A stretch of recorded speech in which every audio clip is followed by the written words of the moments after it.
स्वागत है आप सभी का हमारे YouTube चैनल में। और आज हम पढ़ने वाले हैं chapter number 15 non align movement. Non align movement का मतलब होता है असंयुक्त आंदोलन, मतलब हम किसी के साथ मिलेंगे नहीं। ठीक है, सबसे पहला क्वेश्चन है शॉर्ट आंसर में कि what is meant by the term non alignment. Non alignment का मतलब क्या है, देखो इसी से शुरुआत होगा। तो non alignment mean not being a part of any power block. दो पावर ब्लॉक में जो है कि वर्ल्ड वॉर 2 के बाद डिवाइड हो गई थी कंट्री, तो उसमें उसी के लिए कह रहा है कि नॉन अलाइनमेंट का मतलब होता है कि किसी भी पावर ब्लॉक का हम हिस्सा नहीं रहेंगे। Hence, it signified that nations which are non-aligned could judge issue on its own merit rather than following either of the superpowers। दो सुपर पावर्स थे, तो दोनों सुपर पावर्स वाले जो दो ब्लॉक थे उनको ये नहीं मानेंगे। नॉन अलाइनमेंट का मतलब ये है कि राष्ट्र जो है किसी भी मुद्दे पे न्याय लेंगे या किसी भी मुद्दे को देखेंगे अपने ही स्तर पे। ठीक है, किसी का अनुसरण नहीं करेंगे इन दोनों पावर ब्लॉक्स में से। When did the concept of non-alignment emerge and why? अब सवाल ये उठता है कि ये जो असंयुक्त आंदोलन है, नॉन अलाइन मूवमेंट, ये कब इमर्ज हुआ, कब आया, ये कॉन्सेप्ट कब आया और क्यों आया। ये कॉन्सेप्ट आया emerge during the cold war, जब कोल्ड वॉर हुआ उस समय आया। After the second world war, द्वितीय विश्व युद्ध के बाद, the world was divided into two power blocks. दो पावर ब्लॉक्स में डिवाइड हो गया थी दुनिया, एक यूएसए था और दूसरा जो है लीड कर रहा था USSR. It was during this period, ये वक्त था, that many new independent countries in Asia and Africa decided not to join any of the two blocks and to remain non-aligned। तो ये वो वक्त था जब नए नए जो है कि इंडिपेंडेंट देश थे, यानी जो आज़ाद हुए थे एशिया में, अफ्रीका में, उन्होंने ये जो है निर्णय लिया कि हम जो है ये दोनों यानी यूएसए और यूएसएसआर, इन दोनों ही पावर ब्लॉक्स में से किसी से जाके नहीं जुड़ेंगे और बल्कि असंयुक्त रहेंगे, non aligned. Mention any four objective of the non aligned movement. चार उद्देश्य बताने हैं। सबसे पहला है मेंटेनेंस ऑफ इंटरनल पीस, यानी अंतरराष्ट्रीय स्तर पे शांति रहे। Abolition of imperialism and colonialism, खत्म कर देना, बिल्कुल एबॉलिश करना इंपेरियलिज्म यानी साम्राज्यवाद को। कॉलोनियलिज्म का मतलब होता है किसी देश के पॉलिटिकल पावर को किस तरीके से जो है कि काबू में कर लेना, इसको उपनिवेशवाद भी कहते हैं। तो कॉलोनिज्म और साम्राज्यवाद दोनों को खत्म करना, उपनिवेशवाद। इन्फोर्समेंट ऑफ ह्यूमन राइट, इंसानों के जो अधिकार हैं उसका इन्फोर्समेंट हो। इनकरेजमेंट हो फ्रेंडली रिलेशन, यानी कि प्रोत्साहित किया जाए दोस्ताना रिश्तों के लिए। What are the basic principle of Panchsheel, ये जो पंचशील है इसके 5 बेसिक बुनियादी सिद्धांत बताने हैं।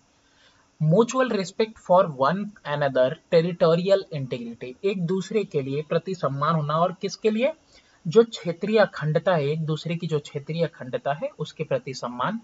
म्यूचुअल नॉन एग्रेशन, यानी मिलके दोनों ही उग्र नहीं होंगे। Non interference in one another's internal affair, कोई आंतरिक मामला है तो उसके अंदर जो है कोई एक दूसरे के आंतरिक मामले में दखल नहीं देगा।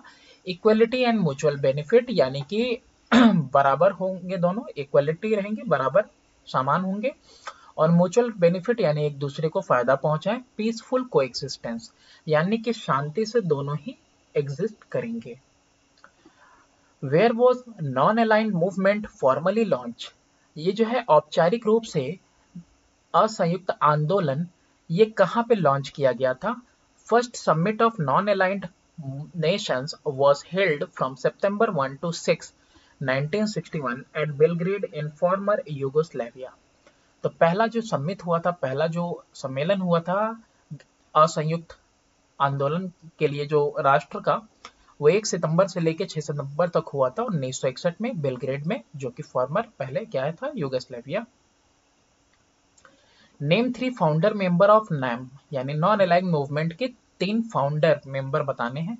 तो देखो इसमें जवाहरलाल नेहरू हैं, टीटो ऑफ अर्स्टवाइल यूगोस्लाविया, अभी अर्स्टवाइल का मतलब क्या होता है, भूतपूर्व। नासिर थे इजिप्ट के, और जो ये सुकार्नो थे इंडोनेशिया के। What was Nehru's view about non alignment, असंयुक्त के लिए नेहरू का क्या नजरिया था, क्या सोच थी। Nehru ओपाइंड that non alignment does not mean passivity of mind और एक्शन। नेहरू का ये मत था, ओपाइंड दैट, कि ये जो असंयुक्त है इसका मतलब ये नहीं है कि पैसिविटी यानी चुपचाप रह के सहन करना माइंड से या फिर किसी एक्शन से, it is rather a positive and dynamic approach. ये इसके बदले है क्या, एक पॉजिटिव और एक डायनेमिक अप्रोच है, यानी गतिशील अप्रोच है to such problem that confront us, यानी कि जो उन प्रॉब्लम्स के साथ, उन दिक्कतों के साथ जो हमारे सामने आती हैं, तो एक पॉजिटिव और एक गतिशील अप्रोच हमको रखना है, ना कि बिल्कुल शांति से रहना है। What did Nehru do to curb the mad race for armament. अब देखो नेहरू ने क्या किया, पंगु बनाने के लिए, खत्म करने के लिए, क्रश करने के लिए, कर्व करने के लिए, तोड़ने के लिए मैड रेस फॉर आर्मामेंट, यानी हर कोई, बिल्कुल हर देश जो है ना न्यूक्लियर पावर बनाने लगा था, हर देश बम बारूद ये सब जखीरा जो है रखने लगा था। Nehru was also against the mad race for armament and for called disarmament and abolition of stockpiles of nuclear weapon. तो नेहरू जो है इसके बिल्कुल खिलाफ थे कि भाई ऐसा कुछ भी नहीं करना चाहिए, स्टॉक वगैरह जखीरा नहीं जमा करना है न्यूक्लियर वेपन वगैरह का, इसके बिल्कुल खिलाफ थे। इट वॉज इन परसुएंस, यानी कि अनुसरण में था इस पॉलिसी के, डिसआर्मामेंट का जो नीति थी उसके अनुसरण में फॉलो करते हुए इंडिया साइंड ट्रीटी, इंडिया ने खुद एक संधि साइन की 1963 में फॉर बैनिंग न्यूक्लियर टेस्ट की बैन किया जाए न्यूक्लियर टेस्ट। क्वेश्चन नंबर 9 है, mention any two objective of non align movement. दो उद्देश्य बताने हैं असंयुक्त आंदोलन के, पहला है इंटरनेशनली पीस और दूसरा है साम्राज्यवाद उपनिवेशवाद को खत्म करना, इसके अलावा जो अधिकार है, ह्यूमन राइट है, उसका इन्फोर्समेंट करना।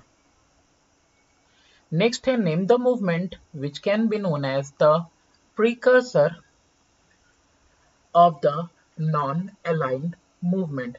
तो यहाँ पे आपको बताना है कि कौन सा वो मूवमेंट है जिसको कि अग्रगामी कहा जाता है नॉन अलाइनमेंट मूवमेंट का, यानी असंयुक्त आंदोलन का अग्रगामी। प्रीकर्सर का मतलब होता है अग्रगामी। Asian relation conference held in new Delhi March 1947, इसी को कहा जाता है प्रीकर्सर, यानी कि अग्रगामी। गिव एनी टू फैक्टर्स, दो घटक जिम्मेदार थे responsible for the development of policy of non alignment, जो नॉन अलाइनमेंट पॉलिसी के लिए, इस नीति के लिए, असंयुक्त नीति के लिए, इसके विकास के लिए जो जिम्मेदार है। पहला है रेस ऑफ फॉर आर्मामेंट, यानी होड़ लगी हुई थी भाई कितना ज्यादा से ज्यादा जखीरा वगैरह जमा कर लें और मिलिट्री आर्मी हो जाए। मिलिट्री अलायंसेस का मतलब होता है सैन्य गठबंधन and division of world into two power block, और जो दुनिया का बंटवारा दो पावर ब्लॉक में। तो ये दो घटक हैं जो जिम्मेदार हैं कि नॉन अलाइनमेंट वाली नीति आई। Briefly mention how India promoted the cause of freedom of the other countries of Asia and Africa. तो किस तरीके से इंडिया ने प्रोत्साहित किया, प्रमोट किया, प्रचार किया, है ना, आजादी के कॉज को, यानी कारण को, ऑफ द कंट्रीज, उन देशों के जो कि एशिया और अफ्रीका के देश हैं। Since the formation of non-aligned movement and first meeting of the non-aligned conference in 1961, कि जैसे कि फॉर्मेशन हुआ नॉन अलाइंड संयुक्त आंदोलन का, और पहली बार इसकी जो मीटिंग थी, वो सम्मेलन रखा गया 1961 में एट बेलग्रेड, ये जगह का नाम है। India has been playing a vital role in it for world peace and for the right of the all people everywhere in the world. तो हिंदुस्तान जो है कि एक अहम भूमिका निभा रहा था दुनिया की शांति के लिए और लोगों के अधिकार के लिए, वो सारे लोग जो भी दुनिया में कहीं भी हैं। India champion the cause, champion का मतलब होता है समर्थन करना कारण को, तो इंडिया ने समर्थन किया कारण का। People under colonial rule and a conference called at her instance in January 1949 at New Delhi. People जो लोग कॉलोनियल रूल के अंडर थे, और एक सम्मेलन जो इसको कि कहा जाता है कॉल्ड, बुलाया गया एट हर इंस्टांट, उदाहरण के लिए जनवरी 1949 में एट न्यू दिल्ली में, अर्ज द यूनाइटेड नेशन, उसने जो है कि अर्ज किया यूनाइटेड नेशन को टू वर्क फॉर एंडिंग, यानी प्रोत्साहित किया उसको कि भाई तुम काम करो for ending colonial rule in east Indies, कि तुम जो सारा का सारा जो उपनिवेशवाद वाला जो रूल लगा के रखे हो ईस्ट इंडीज कंपनी वो देशों में, वो सब खत्म करो। This ultimately led to the emergence, और इसकी वजह से ही इमरजेंस हुआ ऑफ फ्री इंडोनेशिया, कि इंडोनेशिया को आज़ाद किया गया। And also strengthened Asian unity, और जो एशियन एकता है वो भी जो है मजबूत हुई। Economic issues concerning the developing countries and the non aligned nation have found great support from India, जो आर्थिक मुद्दे थे जो कि संदर्भ में थे डेवलपिंग कंट्रीज के, यानी कि जो देश विकसित हो रहे हैं और जो नॉन अलाइंड नेशन यानी कि असंयुक्त राष्ट्र वगैरह थे, उनको ये जो है बहुत बेहतर सपोर्ट मिला हिंदुस्तान की तरफ से। तो हिंदुस्तान ही था जिसने कि अर्ज किया, जिसने प्ली किया है ना, यूनाइटेड नेशन को कहा कि भाई तुम ये सब खत्म करवाने की कोशिश करो। तो इस तरीके से जो है कि इंडिया ने प्रमोट किया। स्ट्रक्चर्ड क्वेश्चन अब देखते हैं। पहला है कि with reference to non alignment movement, असंयुक्त आंदोलन के संदर्भ में निम्नलिखित सवालों के जवाब देने हैं। Explain how non alignment is neither neutrality nor isolation nor non commitment.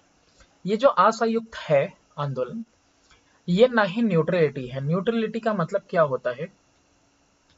इसका मतलब होता है अपक्षपात, किसी के पक्ष में ना होना, या फिर आइसोलेशन, एकांत में भी होना, यानी एकांत में भी ना होना। नॉन कमिटमेंट का मतलब क्या होता है? मतलब गैर प्रतिबद्धता, किसी के लिए प्रतिबद्ध नहीं है, कमिटेड नहीं है।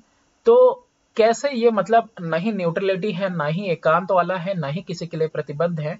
तो non alignment is the international policy of a sovereign state according to which it does not align itself with any of the power blocks and at the same time actively participate in the world affair to promote international peace, harmony and cooperation।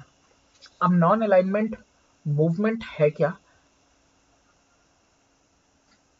Non alignment movement जो है ये एक अंतरराष्ट्रीय नीति है, एक sovereign यानी कि सुप्रीम स्टेट की, यानी हर स्टेट तो बराबर था और हर कोई अपने में सुप्रीम था, इसके हिसाब से वो चाहे तो अपने आप को किसी पावर ब्लॉक में नहीं दे सकता, यूएसएसआर में, and at the same time और उसी वक्त वो चाहे तो पार्टिसिपेट कर सकता है, कहीं भी पार्टिसिपेट कर देगा दुनिया के किसी भी मामले के अंदर, और प्रमोट कर सकता है, प्रोत्साहित कर सकता है, प्रचार कर सकता है अंतर्राष्ट्रीय स्तर पे शांति का, सद्भावना का और साथ ही साथ सहयोग का। It does not remain aloof from international problem, ये जो है कि बिल्कुल अलग नहीं रह सकता अंतर्राष्ट्रीय दिक्कतों से, परेशानियों से। It actively participate in the politics among nation, राष्ट्र के बीच में जो राजनीति चल रही है उसके अंदर ये क्या करेगा? पार्टिसिपेट करेगा। Non alignment stand for action rather than pacifism. Non alignment जो है, संयुक्त राष्ट्र वगैरह है, ये स्टैंड करेंगे एक्शन के लिए, यानी कोई ये कार्य करेंगे, एक्शन लेंगे, रेदर देन पैसिविज्म। पैसिविज्म का मतलब होता है चुपचाप रह के सहन करना, भाई खाली देख के सहन करने वालों में से नहीं है, ये एक्शन लेंगे, कृत करेंगे, काम करेंगे। It is free to be friendly with both the power blocks. ये बिल्कुल आजाद हैं दोनों के साथ, दोनों यूएसए और यूएसएसआर के साथ, दोनों पावर ब्लॉक के साथ बिल्कुल दोस्ताना रहे। State the 5 principle of Panchsheel. Panchsheel के 5 प्रिंसिपल देख चुके हैं। म्यूचुअल रिस्पेक्ट होना चाहिए एक दूसरे के जो है क्षेत्रीय अखंडता के लिए। नॉन एग्रेशन म्यूचुअली, यानी कि दोनों ही उग्र ना हो, बिल्कुल आपस में कोई भी एक दूसरे के लिए उग्र नहीं होगा। एक दूसरे के किसी आंतरिक मामले में हम दखल नहीं देंगे, यानी जो नेशन है उनकी बात कर रहा है। इक्वलिटी एंड म्यूचुअल बेनिफिट, यानी कि एक दूसरे को समान अधिकार देंगे और साथ ही एक दूसरे के काम आएंगे और शांतिपूर्वक दोनों ही एग्जिस्ट करेंगे। Give any 4 objective of non aligned movement. तो 4 उद्देश्य बताने हैं। तो पहला देखो ये है कि एबोलिशन इंपेरियलिज्म और कॉलोनिज्म का। नेम बिलीव करता है नेचुरल इक्वलिटी, प्राकृतिक रूप से सब बराबर हैं, and freedom of all nation, की सबके सब आजाद हैं। मेंटेनेंस ऑफ इंटरनेशनल पीस, यानी अंतरराष्ट्रीय स्तर पे शांति रहे। Non aligned nation work for maintenance of international peace and security. जो असंयुक्त राष्ट्र हैं वो काम करेंगे अंतरराष्ट्रीय स्तर पे शांति के लिए और सुरक्षा के लिए, और ये खड़े होंगे नो वॉर पॉलिसी के लिए, यानी कि कोई जंग नहीं होनी चाहिए। To put an end to racial discrimination, यानी जो जातीय भेदभाव है उसको बिल्कुल खत्म करेंगे। नेम फेवर्ड करता है डिसआर्मामेंट, यानी कि आर्म वगैरह को त्याग देना, एंड इन पर्टिकुलर अपोज करता है possession and the use of nuclear weapon, यानी कि न्यूक्लियर वेपन वगैरह भी ना रखें और ना ही उसको पोजेस किया जाए। नैम यानी यही असंयुक्त आंदोलन है, ये द नीड टू स्ट्रेस करता है, यानी दबाव देता है, need to strengthen the United Nation to carry on its function effectively. United Nation को और मजबूत होना है और मजबूत होने की जरूरत है ताकि वो अपने काम और ज्यादा क्षमतापूर्वक कर सके। To create new international economic order based on equality and justice, कि एक अंतरराष्ट्रीय आर्थिक ऑर्डर जो है वो हो, बुनियाद हो, जो कि बेस हो, जिसकी बुनियाद हो इक्वलिटी के ऊपर और जस्टिस के ऊपर, समानता और जो है कि न्याय के ऊपर। नेम ने कॉल्ड किया यानी बुलाया फॉर ग्लोबल कोऑपरेशन, कि पूरे दुनिया के स्तर पे जो है एक दूसरे का कोऑपरेट किया जाए, सहयोग दिया जाए, टू प्रोटेक्ट द इन्वायरमेंट, ताकि वातावरण को सुरक्षित रखा जाए। NAM stress the need for cultural equality through restructuring the existing information order. NAM जो है स्ट्रेस करता है, दबाव देता है कि हमको जरूरत है कल्चरल इक्वलिटी की, सांस्कृतिक समानता हो, थ्रू रीस्ट्रक्चरिंग, फिर से जो है कि स्ट्रक्चर किया जाए, बनाया जाए जो पहले से इंफॉर्मेशन ऑर्डर है उसको। Last but not the list, enforcement of human right की, यानी इंसानों के जो अधिकार हैं वो इन्फोर्स हो, ये सबसे बड़ा उद्देश्य था NAM का। Mention any 2 factor that led to the formation of NAM, तो ये हम लोग देखे हैं कि क्या क्या फैक्टर थे। The concept of non aligned emerged on the international scene soon after the world war, इसको कट कर देना है ना, on the international scene after the world war second. Main factor कौन कौन से थे यहाँ पे, तो देखो ये जो कॉन्सेप्ट आया ना असंयुक्त वाला, ये कॉन्सेप्ट कब आया है तुम्हारे, ये कॉन्सेप्ट आया हुआ है, हाँ तो ये कॉन्सेप्ट तुम्हारा आया हुआ है ये वर्ल्ड वॉर 2 के बाद। तो इसमें जो घटक है, सबसे पहला, it arose as a reaction against the system of military alliances which was a natural consequence of the Cold War between USA and Russia।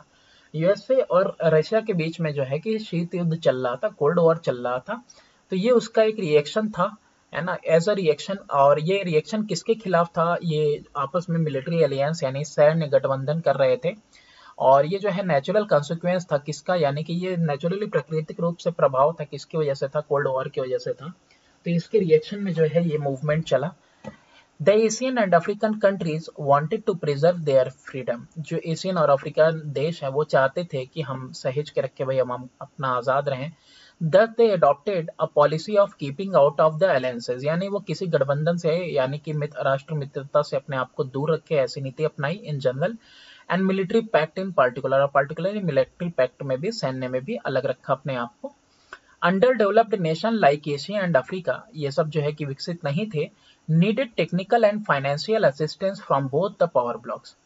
अब ये देश तो विकसित नहीं थे, विकसित हो रहे थे, है ना, अंडर डेवलप्ड थे, तो ये क्या था, इनको जो है कि टेक्निकल जो है सहायता चाहिए थी, और साथ में वित्तीय सहायता भी चाहिए थी, दोनों ही पावर ब्लॉक से, यूएसए यूएसएसआर से।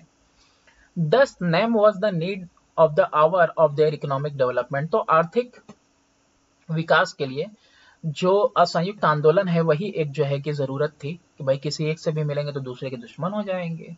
The name of its formation to the world people, ये जो है कि अपना फॉर्मेशन किसके लिए है, दुनिया के लोगों के लिए। Secondly, Afro Asian countries realise that that it would be strengthening UNO by being non aligned. Secondly, Afro Asian countries ने यह महसूस किया कि यूएनओ और मजबूत हो जाएगा अगर जो है कि असंयुक्त रहते हैं हम तो। State the role of Jawaharlal Nehru under the following head, Jawaharlal Nehru का क्या भूमिका था। सबसे पहला, vision in starting the NAM, तो क्या सोच थी, क्या विजन था इनका शुरुआत में, स्टार्टिंग में नैम के। To keep away India and other nation of Asia and Africa from the super power rivalry and to protect and preserve their independence, Hindustan और बाकी दूसरे राष्ट्रों को जो एशिया के और अफ्रीका के हैं, उनको इन दो सुपर पावर जो आपस में प्रतिद्वंदी है, लड़ रहे हैं, झगड़ रहे हैं, इनसे दूर रखना और सुरक्षा प्रदान करना और सहेज के रखना कि इनकी जो इंडिपेंडेंस है, आज़ादी है, वो बची रहे। Curbing the mad race for armament, तो ये चाहते ही थे भाई, ये बिल्कुल खिलाफ थे, पंगु बना देना, ये जो मैड रेस है इसको खत्म कर देना, कर्ब कर देना। क्रिपल का मतलब होता है पंगु बना देना, सॉरी, कर्व का मतलब होता है खत्म कर देना, कि भाई ये सब खत्म किया जाए। मैड रेस, पागलों की तरह बिल्कुल रफ्तार में ये लोग चल रहे थे, आर्मामेंट कर रहे थे। नेहरू इस पॉलिसी के बिल्कुल खिलाफ थे आर्मामेंट के, and called disarmament and abolition of stock pile of nuclear weapon, की जखीरा ना जमा किया जाए, किसका, न्यूक्लियर वेपन्स का। It was in परस्यूएंस of his policy, in परस्यूएंस of his policy, उनकी नीति के ही जो है कि परस्यूएंस में यानी अनुसरण में, है ना, डिसआर्मामेंट हुआ, इंडिया ने साइन किया ट्रीटी 1963 में और बैन कर दिया nuclear test. As the spokesman, ये स्पोक्समैन की तरह, for newly independent countries Asian और अफ्रीका, इनका क्या योगदान रहा है। Since the formation of non aligned movement and first meeting of the non-aligned conference in 1960 at Belgrade, India has been playing a vital role in the world peace and for the right of the people everywhere in the world. हाँ, तो पहले ही जब formation हुआ संयुक्त आंदोलन का, ये answer हम लोग पहले भी देख चुके हैं। तो पहली जो मीटिंग हुई, सम्मेलन हुआ 1961 में बेलग्रेड में, इंडिया अहम भूमिका निभा रहा था दुनिया के अंदर शांति लाने के लिए और लोगों का जो अधिकार है उसके लिए, जो भी दुनिया में लोग हैं हर किसी के लिए। तो इंडिया ने जो है समर्थन किया कारण का।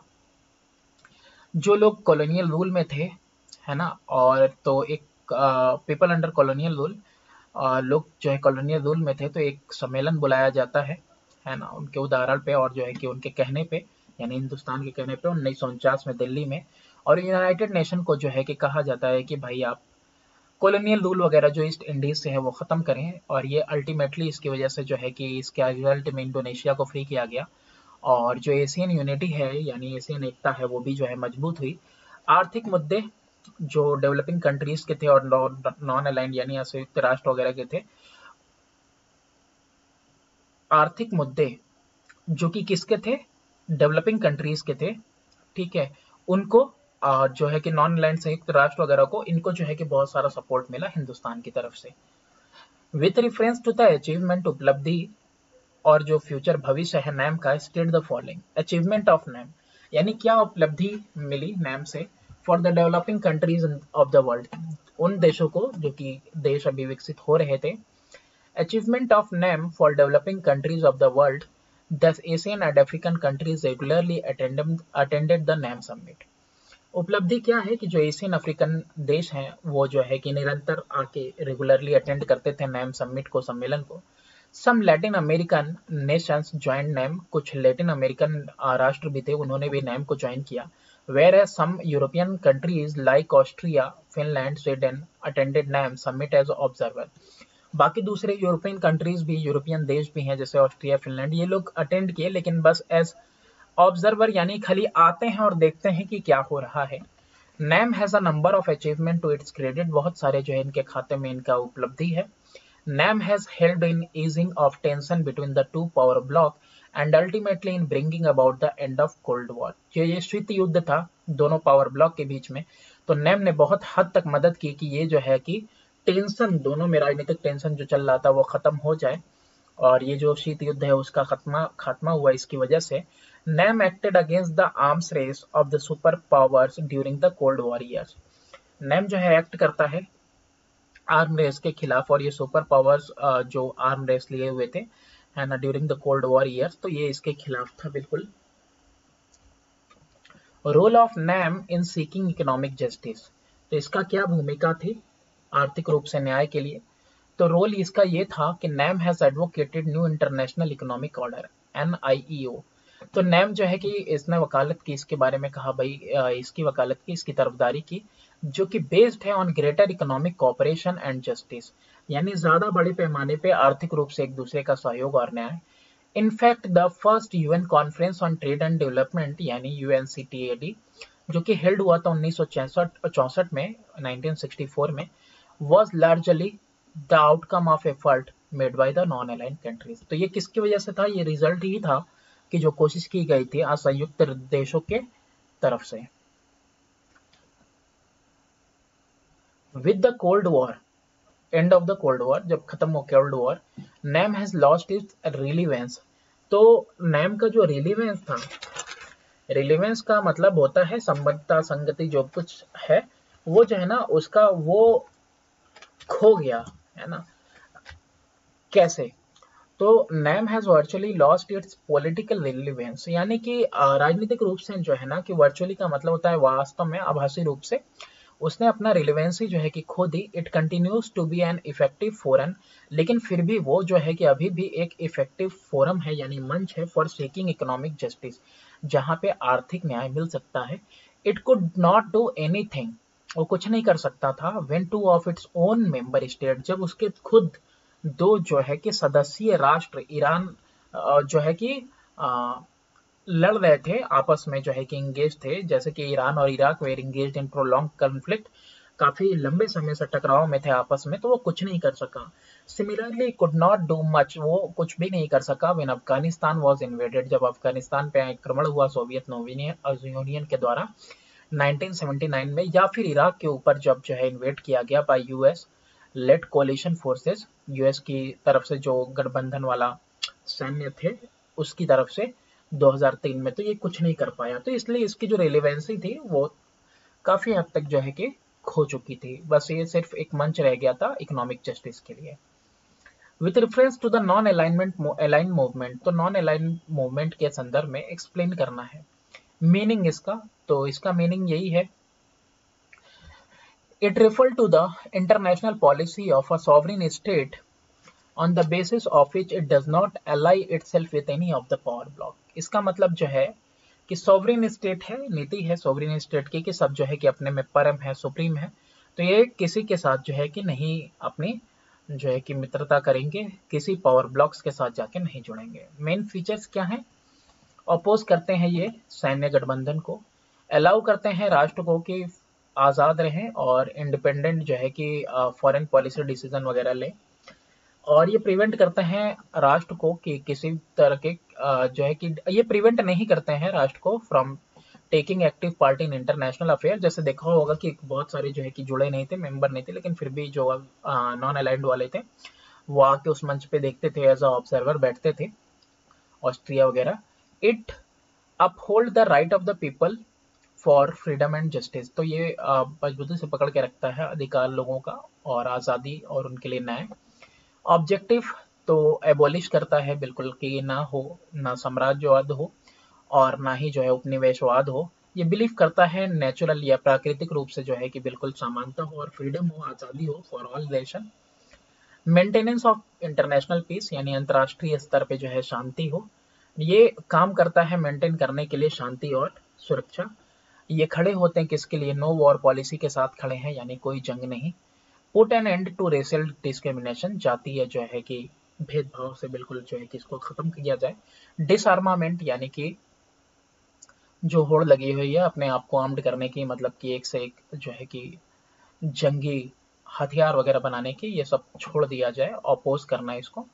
और खास तौर से जो है कि वो न्यूक्लियर वेपन को प्रोसेस करना कि ये काफी खतरनाक हथियार है, जिसका रिजल्ट की 3 और ये 6 और 9 अगस्त को देखा ही जा चुका है हिरोशिमा नागासाकी में।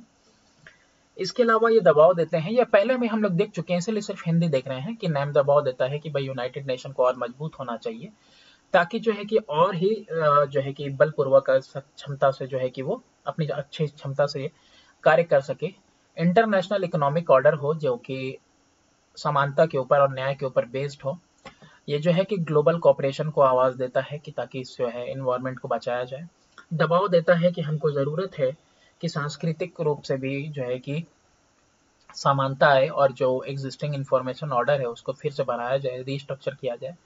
और सबसे खास बात यह है कि ह्यूमन राइट के लिए हमेशा खड़ा रहता है, ठीक है, इसके लिए हमेशा ये आवाज उठाता है कि ये इन्फोर्स रहे, इन्फोर्समेंट के लिए ये काम करता है। ठीक है, अब है role of Pandit Jawaharlal Nehru in the movement. तो आंदोलन में जवाहरलाल नेहरू का क्या रोल था? तो इनका बहुत ही लीडिंग रोल था, नेतृत्व करने वाला रोल था, है ना। India before independence convent the Asian relation conference in new Delhi, तो इंडिया बुलाता है, कन्वेंट करता है एशियन रिलेशन कॉन्फ्रेंस सम्मेलन नई दिल्ली में 1947 को। He initiated the 5 principle of peaceful coexistence name Panchsheel. Panchsheel हम लोगों ने देखा, तो ये सिद्धांत बताते हैं पंचशील के।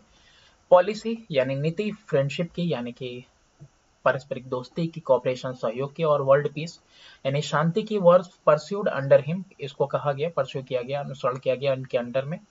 ही प्लीडेड फॉर डिसआर्मामेंट, उन्होंने भाई प्रार्थना की कि भाई डिसआर्मामेंट हो as the only means of preserving peace in the world, कि डिसआर्मामेंट होगा यानी कि लोग अपने जो है कि वेपन वगैरह हथियार वगैरह छोड़ेंगे, त्यागेंगे, तभी जो है दुनिया के अंदर जो है शांति आ पाएगी। Study the picture and answer the following question. ये तस्वीर देख सकते हो आप, जवाहरलाल नेहरू है ये। Name the organisation with which this person were associated, तो पर्सन जो पिक्चर में है एक तो गैमल अब्दुल नासिर है, इसके अलावा मार्शल जोसेफ ब्रॉन्स टीटो हैं और पंडित जवाहरलाल नेहरू हैं। They were associated with non alignment movement, तो ये किस आंदोलन के साथ एसोसिएटेड जुड़े हुए हैं? तो ये आंदोलन है आपका असंयुक्त आंदोलन। Where was this organisation formed? State any 3 objective of this organisation. ये जो संगठन है ये सितंबर को 1961 को बना था बेलग्रेड में, यूगोस्लाविया में। इसका जो उद्देश्य था वो इस तरह से था कि खत्म किया जाए साम्राज्यवाद, उपनिवेशवाद। पढ़ चुके हैं, मेंटेन करना पीस, नो वॉर पॉलिसी, यानी कि कोई जंग नहीं होगी, है ना, सुरक्षा और शांति के लिए काम करेंगे। जातीय जो है कि भेदभाव खत्म किया जाए, डिसआर्मामेंट पढ़ चुके हैं। और दबाव देना किसके ऊपर कि यूनियन को और मजबूत होना पड़ेगा ताकि और बलपूर्वक अपना काम कर सके। इंटरनेशनल इकोनॉमिक ऑर्डर जो कि किसके ऊपर रहेगा, जिसका बुनियादी ढांचा रहेगा कि भाई समानता हो और साथ में न्याय हो। ग्लोबल कोऑपरेशन हो ताकि जो है वातावरण को बचाया जा सके, इन्वायरमेंट को पूरे बचाया जा सके, सुरक्षित किया जा सके। कल्चरल इक्वलिटी, सांस्कृतिक रूप से बराबर होना, और जो हमको इंफॉर्मेशन ऑर्डर है पहले का उसको जो है कि फिर से रिस्ट्रक्चर करना, और साथ ही साथ जो ये देखना कि इन्फोर्समेंट हो ह्यूमन राइट का। Has this organisation been able to achieve its objective, क्या इसको अपना उद्देश्य मिला, क्या इसने अपना उद्देश्य पाया।